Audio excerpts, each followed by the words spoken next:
হে ৰাম হেনয় দুৰ্লভ মহা হৰিত ভকতি বৃত্ৰে লভিলে কটাক কমন যুগুতি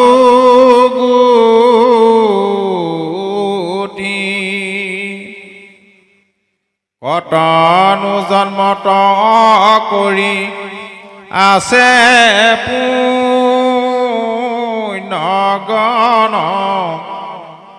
অসুৰ জন্মত ভৈল মাধৱত মন হে ৰাম দাৰুণয় সুৰ সৰ্ব লোক ভয়ংকৰ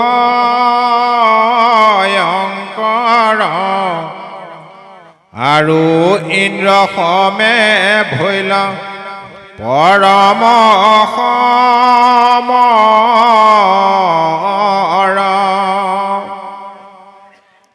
হে ৰাম হেন সংকট ততাৰ এ দূৰ ভকতি কৃষ্ণ বিনে আন কন গৈল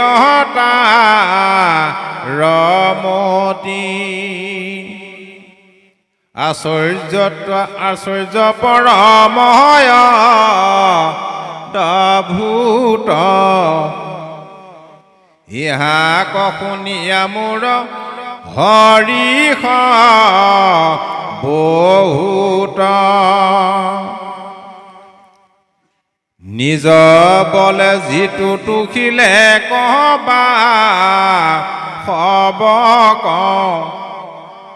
যাৰ যশ ৰাখি জুৰি লোক্যক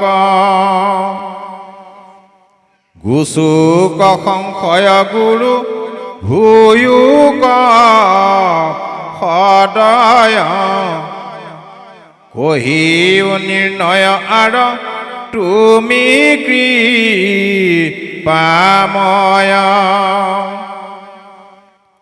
পৰম পবিত্ৰ শুনো বৃত্ৰৰ চৰিত মৰাৰ মুখত মোৰ ঢালিও অমৃত কৃষ্ণ। এতিয়া বৃত্ৰাসুৰৰ পূৰ্বজন্মৰ পুণ্যৰ বলত তেওঁৰ ভকত হ'ল। আমি আগতে পুণ্যৰ কথাটো কৈ গ'লো নহয়নে বাৰু? তাৰমানে আমি যেতিয়া এই দেহটো এৰিম,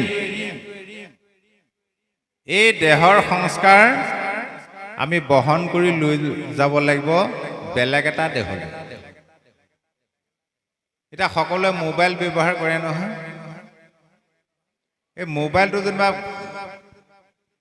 গৈ থাকোঁতে হাতৰ পৰা পৰি টুকুৰা টুকুৰকৈ ভাগি থাকিলে,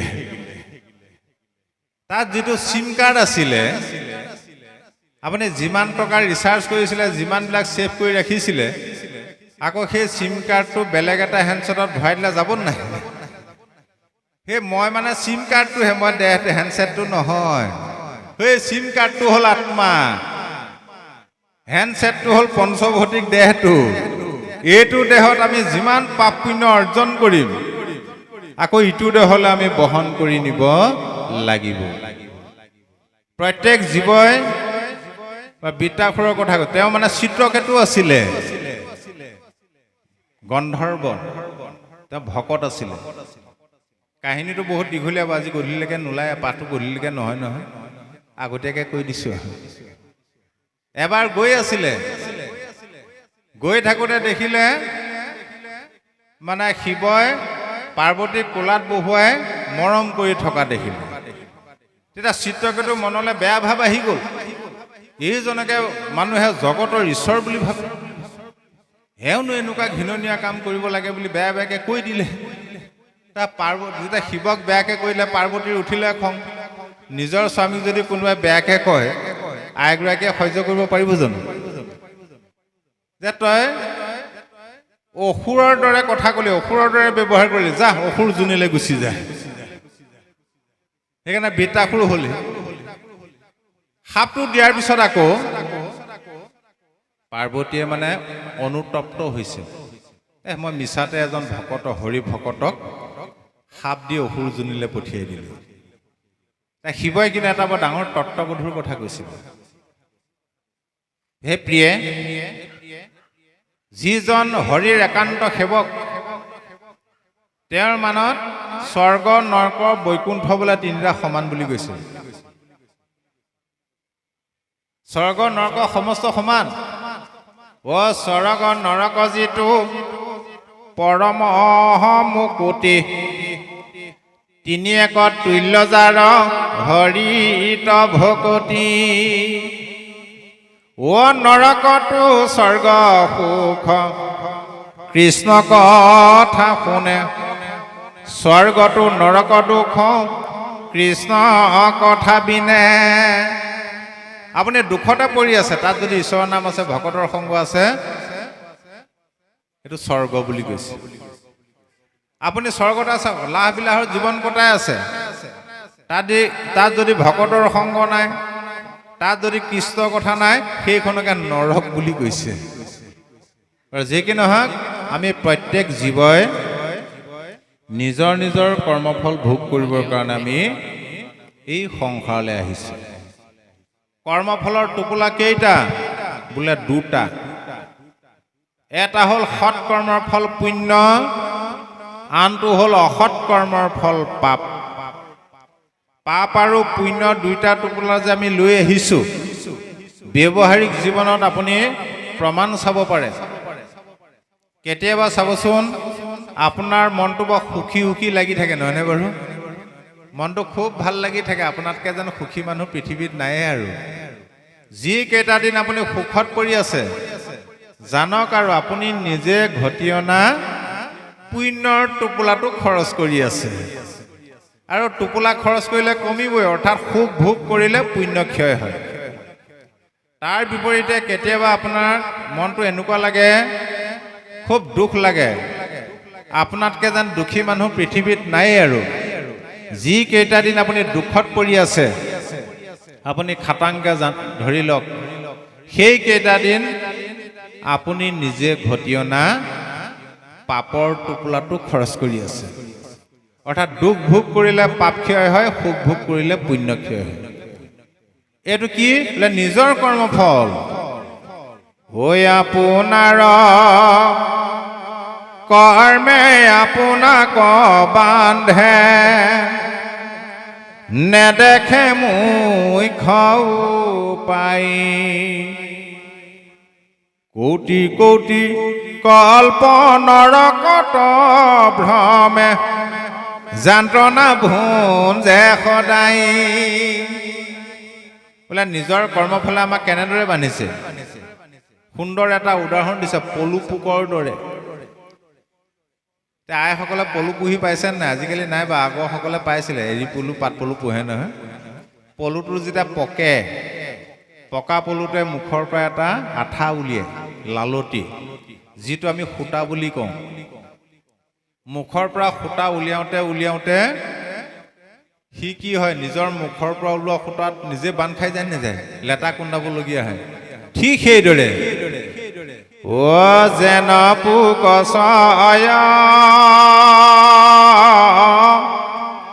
আপোনাৰ সূত্ৰে আপুনি বদ্ধ হোৱা, সেইদৰে নৰে আপোনাৰ কৰ্মে বন্দী হোৱে দুৰাশয়। সেইদৰে মানুহে কৰা কৰ্মৰ ফল নামৰ জৰিডালত আমি নিতৌ বান্ধ খাই খাই আহি আছো। আজি কিন্তু দুপেচমান আমাৰ মুকলি হ'ল, কেলৈ? আজি ভকতৰ সংগলৈ আহিছে। গতিকে আমি যে নিজৰ কৰ্মফল ভোগ কৰিবলৈ আহিছোঁ, এইটো আমি উপলব্ধি কৰিব লাগিব। এইটো উপলব্ধি নকৰাৰ কাৰণে আমাৰ সমাজত কি হয়, যিকেইটা দিন সুখত থাকে, একেবাৰে তইহে তই, মইহে মই, কোনে পায় আৰু, নহয়নে? এলা পেচা মানুহক গণাগণি নকৰা হয়। দুখত পৰিলে আকৌ লোকক জগৰটো দি দিয়ে। বহু স্বামীয়ে যেতিয়া সুখত থাকে নিজৰ আইগৰাকীক একেবাৰে তুমি বুলি মাতে, লক্ষ্মী বুলি মাতে। দুখত পৰিলে আকৌ তই বুলি কয়, কুলক্ষণীয়া বুলি গালি পাৰি দিয়ে। বহুত আয়ে আকৌ কি কৰে, বহুত ভাইত যায়, যিকেইটা দিন সুখত থাকিব কোনে পায়, তইহে তই মইহে মই, নিজৰ মানুহজনক একেবাৰে ৰামচন্দ্ৰৰ দৰে পূজা কৰে। আপোনালৈ অহাৰ কাৰণে মোৰ বহুত সুখ। যদি কেনেবাকৈ দুখত পৰে, দুখত পৰা কেইদিন কি ভাল কেলে হোৱাটোলৈ বিয়া হৈ আহিলোঁ দেই, মাৰ ঘৰত থাকোঁতে কিমান সুখে শান্তিয়ে আছিলোঁ, সেই মাষ্টৰটোলৈ যোৱা হ'লে ভাল আছিল। আৰু বহুত পিতৃ মাতৃয়ে সতি সন্তানক জগৰ দি দিয়ে। ভাগৱতে কৈছে মিছা কথা। ন ভুক্তাং ক্ষতে কৰ্ম কল্প কৌটি চতুৰপি অৱশ্যমেব ভুক্তৱম কীৰ্তং কৰ্ম শুভা শুভম। কৰা কৰ্মৰ শুভ অশুভ ফল ভোগ কৰি শেষ নোহোৱা পৰ্যন্ত আমি সংসাৰ চক্ৰত বিচৰণ কৰিবই লাগিব। কিন্তু ভাগৱতে কি কৈছে, নালাগে। স্বয়ং ভগৱন্ত কৃষ্ণদেৱে উদ্ধৱক কৈছে, হেৰা উদ্ধৱ, কৰ্মবন্ধনৰ পৰা হাত সাৰিবলৈ হ'লে এটাই মাত্ৰ বেদে উপায় দিছে। বোলে কি উপায়? বেদে যেন কবৈতাক শুনা প্ৰাণ সখী, মায়াময় বেদ ধৰ্ম সবাকো উপেক্ষী, কেৱলে মুহূৰ্ত মাত্ৰ লৈ বেক শৰণ, হৈবে কৰ্ম ফলতে যি তেবেহে প্ৰসন্ন। বেদে কি কৈছে? মায়াময় বেদ ধৰ্ম এৰি সুদৃঢ় বিশ্বাসে যেতিয়া তুমি মোৰ চৰণত শৰণ ল'বা, তেতিয়াই তুমি কৰ্ম বন্ধনৰ পৰা হাত সাৰিব পাৰিবা। কিয়নো মই বিনে বেদে কিছু আন বখানে, চাৰিও বেদৰ তত্ত্ব অৰ্থ এহি মানে। কিয়নো মোৰ বাদে বেদে আন একো ব্যাখ্যা কৰা নাই। বেদে মানে কি কয়? মায়াময় বেদৰ ধৰ্ম। বেদে কি কৰিলে? প্ৰথম অৱস্থাত ঈশ্বৰ বিমুখী মানুহক ঈশ্বৰমুখী কৰাবৰ কাৰণে কিছুমান টোপ দিছিলে। বোলে লক্ষ্মী পূজা কৰা, কি লাভ হ'ব? বোলে একেৰাতিৰ ভিতৰত ধনী হ'ব, কোনোবাই নকৰাকৈ থাকিব নে বাৰু? শিৱ পূজা কৰা, বোলে যিটোকে বিচৰা সেইটোকে পাবা। সেইকাৰণে আজিকালি ডেকা গাভৰুবিলাক নামঘৰৰ বিপৰীতে শিৱ মন্দিৰলৈ বেছি যায়। ঢেৰ কামনা বাসনা আছে, শিৱই দিব ইত্যাদি ইত্যাদি। এতিয়া প্ৰথম চাব, মই এটা সৰু উদাহৰণ দিছোঁ যে আমাৰ নামঘৰৰ আসন কোনটো দিশত প্ৰতিষ্ঠা কৰা হয় বাৰু? পূব দিশত। বাকী পশ্চিম, উত্তৰ, দক্ষিণ এই তিনিটা দিশত কৃষ্ণ নাই নেকি? ঈশ্বৰ নাই নেকি? পূব দিশত কিয় প্ৰতিষ্ঠা কৰা হয়? মনলৈ প্ৰশ্ন নাহেনে বাৰু? পূব দিশটো গুৰুজনাই সন্মান জনাইছে এইটো কাৰণে, পূব দিশত উদয় হোৱা সূৰ্যক কেন্দ্ৰ কৰিয়েই এই পৃথিৱীত প্ৰথম সনাতন ধৰ্ম সৃষ্টি হৈছে, যিটো হিন্দু ধৰ্ম বুলি কয়। এতিয়া এটা সময়ত মানুহে কাপোৰ পিন্ধিব নাজানে, খাব নাজানে, পিন্ধিব নাজানে, শুব নাজানে, জীৱ শ্ৰেষ্ঠ মনুষ্য হৈ নাজানে। ইটোৰ প্ৰাণীবিলাকে, পশু পক্ষীবিলাকেও জানে কি কি নিজে খাব লাগে। গৰু, ছাগলী, হাতী এইবিলাকে, পহু এইবিলাকে কি খাব লাগে জানে। বাঘ সিংহই জানে নিজৰ আহাৰটো, জীৱ শ্ৰেষ্ঠ মনুষ্যই নাজানে। বোলে নিজৰো খায়, আনৰো খায়, লোকৰ খাদ্য। সেইকাৰণে এতিয়া পৰম্পৰাগতভাৱে আজিলৈকে চলি থকা নাই জানো? এনেকুৱা হৈ গ'লগৈ, আহোঁতে আহোঁতে গোটেই খাদ্যতে পৰি গ'লগৈ এইবিলাক। বোলে মানুহে খাবলৈকে সৃষ্টি কৰিছে, উপায় নাই। তেতিয়াবা চলি আহিছে। উচ্ছৃংখলভাৱে জীৱন যাপন কৰা জীৱ শ্ৰেষ্ঠ মনুষ্যক অকণমান শৃংখলাবদ্ধ কৰিবৰ কাৰণে প্ৰথমতে মানুহক ভয় খুৱাই দিলে সূৰ্যটোক দেখুৱাই। সূৰ্যটোক এটা প্ৰকাণ্ড দৈত্য বুলি ভাবে মানুহে। হয়, ই প্ৰকাণ্ড দৈত্য, সকলোকে গ্ৰাস কৰিব এতিয়া। ইয়াক সন্তুষ্ট কৰিব লাগিব। কেনেকে কৰিম? ই ওলাই অহাৰ আগে আগে পানীত নামি গা ধুব লাগিব বুৱতী নদীত, আৰু ওলাই অহাৰ লগে লগে তাক প্ৰণাম কৰিব লাগিব। তেতিয়া সি ক্ষান্ত থাকিব। যিটো সূৰ্যৰ প্ৰণাম, সূৰ্যৰ প্ৰণামটো দিছিলে মানুহক গা ধোৱা নিয়মলৈ আনিবৰ কাৰণেহে, শিকাবলৈহে দিছিলে। আজি বিজ্ঞানৰ যুগতো চলি আছে, হয়নে বাৰু? তাৰ লক্ষ্মী পুজিবলৈ ক'লে কঠোৰ নীতি নিয়ম বান্ধি দিলে, শিৱ পুজিবলৈ ক'লে কঠোৰ নীতি নিয়ম বান্ধি দিলে, দুৰ্গা পুজিবলৈ ক'লে নীতি নিয়ম বান্ধি দিলে। এইদৰে আহোঁতে আহোঁতে যেতিয়া মানুহবিলাক গা ধোৱাৰ পৰা আৰম্ভ কৰি নীতি নিয়মলৈ গুচি আহিলে, খাদ্য বিচাৰলৈ গুচি আহিলে, তেতিয়া বেদে লাহেকে কৈছে, হেৰা অ' পাছে বেদে বোলে এৰা, ই হব কামনা নিষ্কামে কৰিও এক কৃষ্ণ তয়ৰ্পণা। হেৰা, সেই আগতে কোৱা সেই কামনাবিলাক এতিয়া ত্যাগ কৰি পেলোৱা, সকাম কৰ্ম ত্যাগ কৰা, ত্যাগ কৰি নিষ্কাম কৰ্ম কৰা, এক ভগৱন্ত কৃষ্ণৰ চৰণত অৰ্পণ কৰা। কিয়নো ও সেহি কৰ্মে মিলাই বিষয়ত বিৰকতি, উপজাইবে মাধৱত পৰম ভকতি। সেই নিষ্কাম কৰ্মৰ ফলেহে তোমাক বিষয়ৰ প্ৰতি বিৰকতি ভাৱ আনিব। তেতিয়াহে তোমাৰ মাধৱত পৰম ভক্তি হ'ব। পৰম ভক্তি হ'লেহে জীৱন্ত অৱস্থাত মুক্তিৰ পাত্ৰ হবা। কিন্তু আমাৰ এতিয়া অৱস্থাটো কি হ'ল বাৰু? এই আইসকলে বৰশী টোপাই পাইছিলে নে বাৰু কেতিয়াবা? বৰশী টোপাই পাইছিলে আগতে, আজিকালি নুটোপাই বাৰু, শৰণ ল'বা নহয়নে বাৰু? এই বৰশীটো যেতিয়া খালী বৰশীটো দি দিয়ে, মাছে খাই নাখায় বাৰু?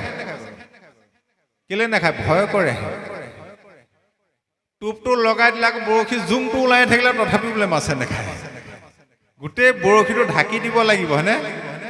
এতিয়া মাছটোৱে মানে বৰশীটো নেদেখে। তেতিয়া সেই টোপটোকে মিঠা মিঠা লাগি গিলি থৈ দিয়ে। পিছত কি অৱস্থা হয়? অ' প্ৰথমে মধুৰ লাগে, দুখ লাগে পাছে, নজানি বৰশী যেন গিলি মৰে মাছে। এতিয়া আমাৰ অৱস্থাটো সেইটোৱে হৈছে। মায়াই কি কৰিছে? আমাক সেই টোপবিলাক দেখুৱাই থৈ দিছে, বৰশীটো ঢাকি থৈ দিছে। পিছতহে ওলাবগে। সেইকাৰণে ভাগৱতে আমাক জীৱন্ত অৱস্থাত 4টা কথা প্ৰমাণ কৰিবলৈ কৈছিল। তুমি য'ত লাগি আছা এইবিলাক মিছাত লাগি আছা। নাৰদে কংস ক'লে, হেৰ' কংস, যাক তই আপোন বুলি ভাবিছ সকলোবিলাক তোৰ শত্ৰু, হয়নে? পুতনা, অঘাসুৰ, বকাসুৰ, ধেনুকাসুৰ, পলম্বাসুৰ গোটেই সোপাই গোট খাই কংসক উচতাই উচতাই মাৰি পেলোৱা নাই নাধাবে সোপাই। এতিয়া আমাৰ অৱস্থা সেইটোৱে হৈছে। সেইকাৰণে 4টা। প্ৰথম কি? পিতৃ মাতৃ অকল ল'ৰা ছোৱালীতে লাগি আছে। আজিকালি ধন 2টা দিশত বেছি খৰচা হয়। এটা বেমাৰত যায়, দ্বিতীয়তে ল'ৰা ছোৱালী পঢ়ুৱাওঁতে যায়। নহ'লে মানুহক চলিবলৈ বেছি টকা নালাগে। মাটি বাৰী বেছি পঢ়ুৱালা, পুত্ৰক চাকৰিও দিয়ালা, গতিকে তোমাৰ পুত্ৰ কেনেকুৱা চিনি লোৱা। দ্বিতীয়তে বহুতে ফুটনি মাৰে, আমাৰ বংশ পৰিয়াল মজবুত, ভয় নাই, সমাজে এৰি দিম, ককাই ভাই এৰিব নোৱাৰি। তৃতীয়তে স্বামীয়ে ভাৰ্যাই স্বামীকো চিনি লোৱা। চতুৰ্থতে তুমি ঈশ্বৰৰ নাম লৈ আছা, বোলে লৈছো, ভাগৱতলৈ যোৱা, বোলে যাওঁ, ঈশ্বৰকো প্ৰমাণ কৰি চোৱা, তোমাক বিপদত উদ্ধাৰ কৰিব নকৰে। বোলে কাক কেতিয়া প্ৰমাণ কৰিবা? ও পুত্ৰ হক চিনিবা বিবাহৰ পাছত, ভাতৃক চিনিবা সম্পত্তি ভাগত, ও ভাৰ্যাক চিনিবা বৃদ্ধ কালত, ঈশ্বৰক চিনিবা সংকট কালত। ও ল'ৰাটো ভাল ভাল বুলি জৰ মাৰি নুফুৰিবা, মাটি বাৰী বেছি পঢ়ুৱালা, বিয়া পতা এবছৰ পিছতহে প্ৰমাণ পাবা নিজৰ লগত ৰাখে নে বৃদ্ধ আশ্ৰমত ৰাখে। বোলে আমাৰ ককাই ভাই বৰ মিল, আজিলৈকে থোটা মোজা এটাও লগা নাই, এটা চাৰ্টে চলি যায়, লাভ নাই। যিদিনা মাটি বাৰী সা সম্পত্তি ভাগ কৰিবা সেইদিনাহে প্ৰমাণ পাবা ধনী ককায়েকে দুখীয়া ভায়েকৰ কাৰণে কেইনল মাটি এৰি দিছে। বোলে ভাৰ্যাক চিনিবা বৃদ্ধ কালত, আপুনি এতিয়া ডেকা হৈ আছে, আইগৰাকীয়ে যিটোকে বিচাৰে সেইটোকে ধাৰ ঋণ কৰি হ'লেও যোগান ধৰি আছে, এতিয়া আপুনি আপুনি বুলি মাতে, খুব শ্ৰদ্ধা কৰে হৈছেনে। যেতিয়া আপোনাৰ বৃদ্ধ অৱস্থা হ'ব, বিচনাতে মল মূত্ৰ যাব, তেতিয়াহে গম পাবা এই বুঢ়াডাল এডাল নমৰা হ'ল নেমেলা হ'ল, ভাল বিপদে পালে, হয়নে। আকৌ স্বামীকো চিনিবা বৃদ্ধ কালত। আজিকালি মানে বৃদ্ধ অৱস্থালৈ নাথাকেই, চকুৰ আগতে দিছোঁ। ল'ৰাটোৱে যেতিয়া প্ৰথম ছোৱালীজনী চাবলৈ যাব, ছোৱালীজনীয়ে যি লাজ লাজকে আপুনি আপুনি বুলি মাতে, জানো চা অকণমান বেয়া পালে বিয়া নেপাতিব। যেন তেনে বিয়া হৈ আহিলে আৰু ছমাহমানৰ পিছত আপুনি বা তুমিলে গুচি গ'ল আৰু, হয় নহয়। ঐ এবছৰমানৰ পিছত তৰ্কাতৰ্কি লাগি আকৌ তই বুলি উভতি ধৰে। ঐ ডেকা কালতে, বুঢ়া হ'লে কি হ'ব ভাবকচোন বাৰু। আকৌ ঈশ্বৰক চিনিবা সংকটা কালত, বিপদত পৰি ঈশ্বৰৰ নাম লৈ চোৱা, তেতিয়াহে প্ৰমাণ পাবা ঈশ্বৰে উদ্ধাৰ কৰে নে নকৰে। দ্ৰৌপদীয়ে এদিন কৃষ্ণক ক'লে, হে কৃষ্ণ, তোমাৰ ওপৰত মোৰ ক্ষোভ এটা উঠি আছে। বোলে কিহৰ ক্ষোভ। সেইদিনা দুষাখনে যেতিয়া মোক বস্ত্ৰহৰণ কৰিবলৈ আৰম্ভ কৰে, তোমাক মই ইমান মাতিছোঁ ইমান মাতিছোঁ ইমান মাতিছোঁ, নাহাহে নাহা, ইমান পলমকৈ কিয় আহিলে। তাক কৃষ্ণই ক'লে, হেৰা দ্ৰৌপদী, তোমাৰ গাতহে দুখ।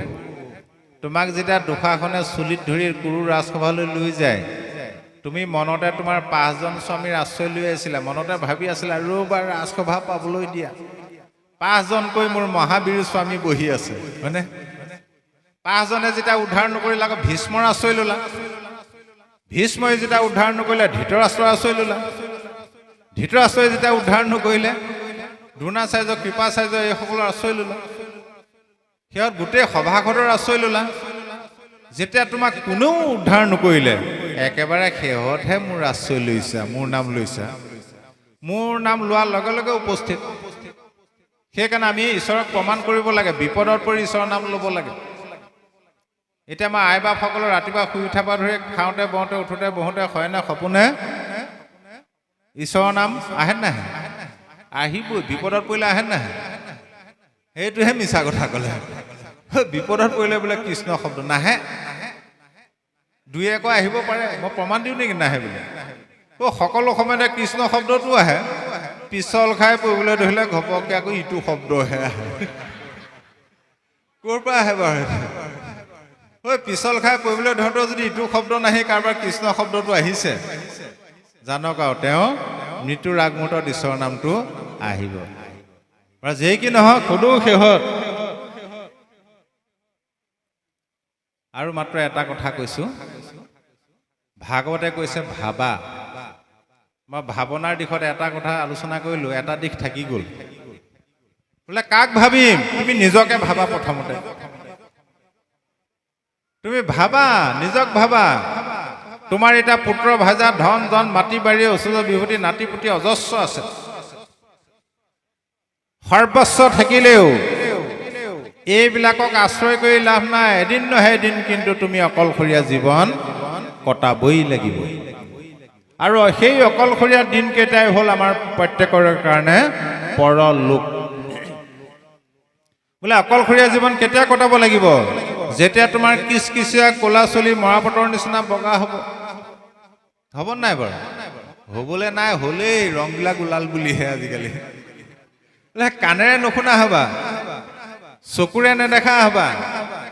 এই ছাল কেঁচটা মিহিকে ৰাখিবৰ কাৰণে আইসকলে কিমান হাজাৰ হাজাৰ টকা ক্ৰীম ব্যৱহাৰ কৰে নহয়নে বাৰু খুতুৰা খুতুৰি হ'ব টকগুটি চুবা তাত বোলে খুলুক ঢুলুক হ'ব মা পাখাটো খুনি খাব লাগিব ঐ বিচনাতে মল মূত্ৰ যাব লেট্ৰিন বাথৰুমলৈ বোলে দুজনে ধৰি ধৰি নিবলগীয়া হ'ব সেই অৱস্থাত তুমি মনে মনে প্ৰমাণ পাবা যে তোমাক আগৰ দৰে বাকীবিলাকে আদৰ নকৰা হ'ল পিতেকে ক'বা দেউতাই ইমান কষ্ট খাই আছে ঈশ্বৰে ইমানতে লৈ যোৱা হ'লে তথাপিও নকয় এনেকৈ থাকক শুশ্ৰূষা কৰি থাকিম বুলি ক'বনে বাৰু কোনেও দেখিব নোৱাৰা হ'ব আৰু এই অৱস্থাটো কিয় হ'ব দৰকে চিন্তা কৰা তুমি যিদিনাখন সংসাৰলৈ আহিছিলা সেইদিনা তুমি লগত কাক লৈ আহিছিলা দ্বিতীয়তে মাজত ধৰি মাটি বাৰী সা সম্পত্তি অজস্ৰ পালা লগত বোলে আনিছিলানে আইগৰাকীয়ে সামান্য ৰিং এপাতো লৈ আহিছিলেনে বাৰু মাজত ধৰি পোৱা বস্তু একেবাৰে মূৰে হৈ পৰিলে আৰু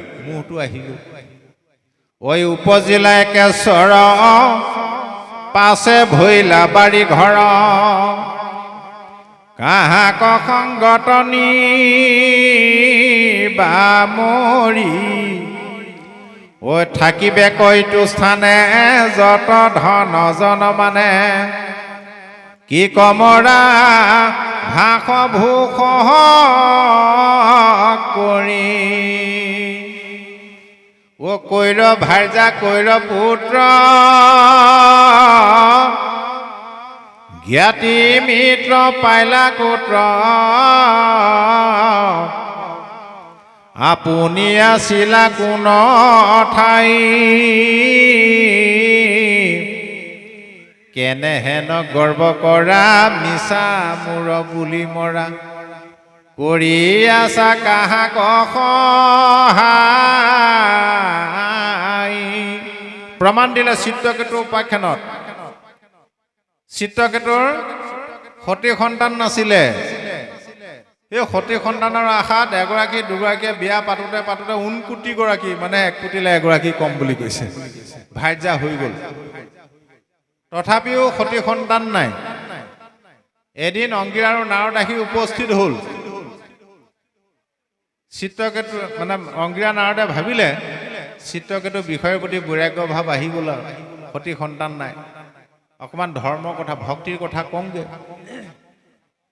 চিত্ৰকেতুৱে আকৌ অংগীৰা নাৰদক সেৱা ধৰি পুত্ৰ কামনাহে কৰিলে নাৰদে মনতে ভাবিলে দেহ ভক্তিৰ কথা ক'বলৈ আহিলো ই আকৌ বিষয়হে বিচাৰিলে ল'ৰাহে লাগে ঠিক আছে তথাস্তু বুলি কৈ থৈ গুচি গ'ল কালৰ কৰ্মত ডাঙৰ গৰাকীৰ গৰ্ভত এটা ধুনীয়া ল'ৰা জন্ম হ'ল ৰজাই ডাঙৰ গৰাকী মৰম কৰিবলৈ লাগিলে ৰাজকাৰ্য এৰিলে আৰু অকল ল'ৰাটো ডাঙৰ ভাইজা গৰাকীৰ লগতে লাগি থাকিবলৈ ধৰিলে এতিয়া আইসকলে আকৌ ঈৰ্ষা পৰায়ণ স্বভাৱ এটা আছে নহয় এই বাকীসকলৰ ঈৰ্ষা হ'ল ৰজাই আমাক মৰম নকৰা হ'ল ডাঙৰ গৰাকী মৰম কৰিবলৈ ধৰিলে ইয়াৰ মূলতে হ'ল ল'ৰাটো এদিন কি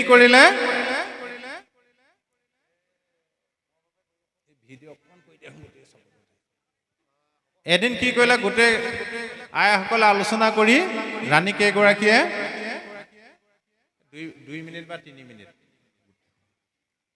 ল'ৰাটোক বিষ খুৱাই মাৰি পেলালে যেতিয়া ল'ৰাটো মাৰি পেলালে বুঢ়া কালত ল'ৰা এটা যেন তেনে পাইছিলেগৈ ৰজা ৰাণী মাটিত বাগৰি বাগৰি কান্দি আছে তেনেকুৱাতে আহি গ'ল অংগীৰা নাৰদ আহি পেলাই ৰজা ৰাণীক বুজাইছে নাই নেমানে খুব চৰিছেহে সিহঁত গৈ গৈ গৈ গৈ ৰজা অলপ ক্ষান্ত হ'লগে ৰাণীয়ে নেমানে উপায়ন্তৰ হৈ তাৰমানে নাৰদে কৈছে হেৰো এইটো তোৰ ল'ৰা হয় জানো ক'ৰ জীৱ আহি কি কৰ্মফলে আহিছে তই বা ক'ত আছিলি নাই নেমানে উপায়ন্তৰ হৈ নাৰদে কি কৰিলে যুগবলে জীৱটোক আহ্বান কৰিছিল অ সোণৰে জীৱাত্মা তই দেখ খুব ভৰি তোৰ পিতৃ মাতৃ সবে কান্দৈ তোক ধৰি হেৰ জীৱাত্মা তই চাই ল তোৰ পিতৃ মাতৃয়ে তোক ধৰি মাটিত বাগৰি বাগৰি কান্দিছে তেতিয়া জীৱটোৱে আকাশৰ পৰাই মাত মাতিছে, হে ৰাম জীৱে মাতিলন্ত শুনি নাৰদৰ বাণী, মই কাৰ পুত্ৰ মোৰ পিতৃ আছয় কোনি। মই কাৰ পুত্ৰ, ক'ত মোৰ পিতৃ আছে? অ কৰ্ম ফলে ভ্ৰমময়ী সকলে জনিত, কতো ঊৰ্ধ্ব কতো অধ কতো পৃথিৱীত। মই মোৰ নিজ কৰ্মফল অনুসৰি সমস্ত দেহত মই বিচৰণ কৰি ফুৰিছোঁ। কেতিয়াবা আকাশলৈ গৈছোঁ, কেতিয়াবা মৰ্ত্যত, কেতিয়াবা পাতালতো জন্ম হৈছোঁ। এখন বেশে পিতৃ মাতৃৰ নিষ্ঠে হৈ যেবে, সকলে জনিত কেনে ভ্ৰমি ফুৰোতেবে। এওঁলোকে যদি মোৰ নিষ্ঠভাৱে পিতৃ মাতৃ হয়, তেন্তে আকৌ এওঁলোকক এই থৈ মই কিয় বেলেগ জনিলে যাবলগীয়া হৈছিল। আৰু এই কথাটো কৃষ্ণই বলভদ্ৰক কৈছিলে। তাৰমানে বলভদ্ৰক দুৰ্যোধনলৈ সুভদ্ৰাক দিবলৈ মন আছিলে, মানে বলভদ্ৰৰ ভনীয়েক সুভদ্ৰাক দিবলৈ মন আছিলে দুৰ্যোধনলৈ।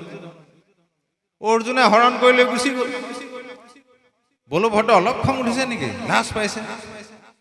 কৃষ্ণ একদম নাঙল দাঙিছে মানে অৰ্জুনক মাৰিবৰ কাৰণে। কৃষ্ণই বুজাইছে, নেমানে। বোলে সি জানে নাজানে মই দুৰ্যোধনলৈ দিম বুলি কথা দি থৈছোঁ, মোৰ শিষ্য। দ্বিতীয় দেখি জানে নাজানে সম্পৰ্কীয় ভনী হয়, সম্বন্ধত বিয়া পাতিব নাপায়।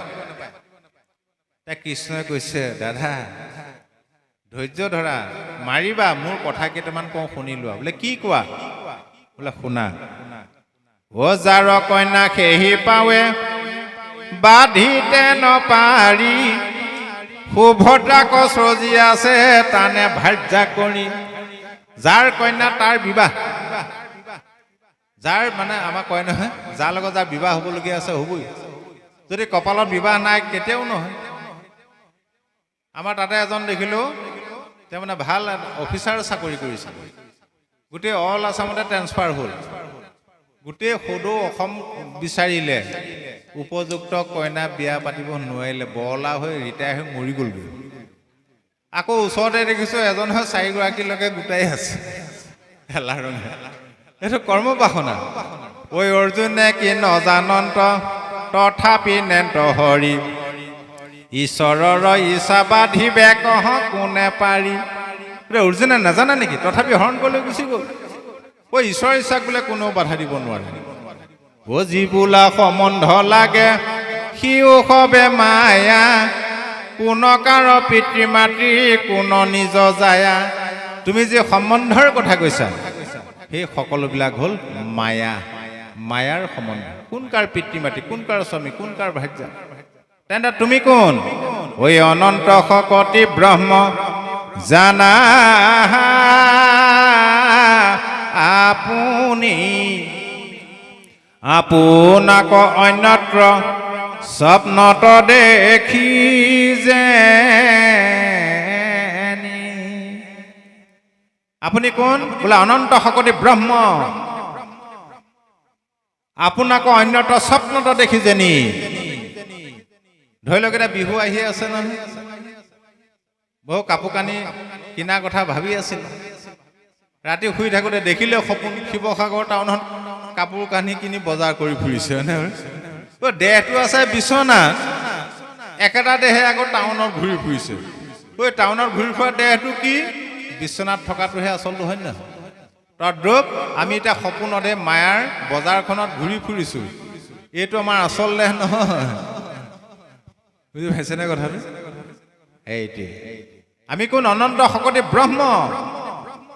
সেই ব্ৰহ্ম কোন? বোলে জীৱ ব্ৰহ্ম। জীৱ ব্ৰহ্ম কি? বোলে পৰম ব্ৰহ্মৰ অংশ। গতিকে আমি আহিলোঁ অকলে অকলে, মাজত ধৰি এইবিলাক পালোঁ, যাবৰ বেলিকা আমি সকলোকে ইয়াতে এৰি থৈ অকলে অকলে গুচি যাব লাগিব। সেইটো সময়ত কোনে ৰক্ষা কৰিব? অপুত্ৰ দ্বাৰা ধন শৰীৰ স্বজন,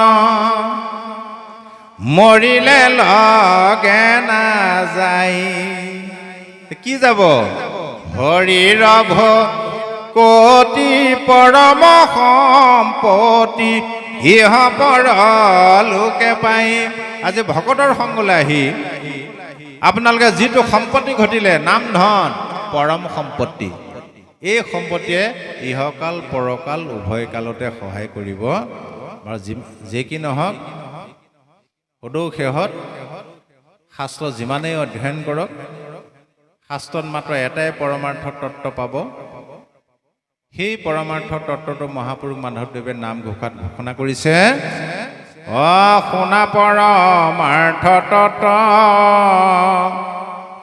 শ্ৰীমন্ত শংকৰ মত ধৰিও সজন সকল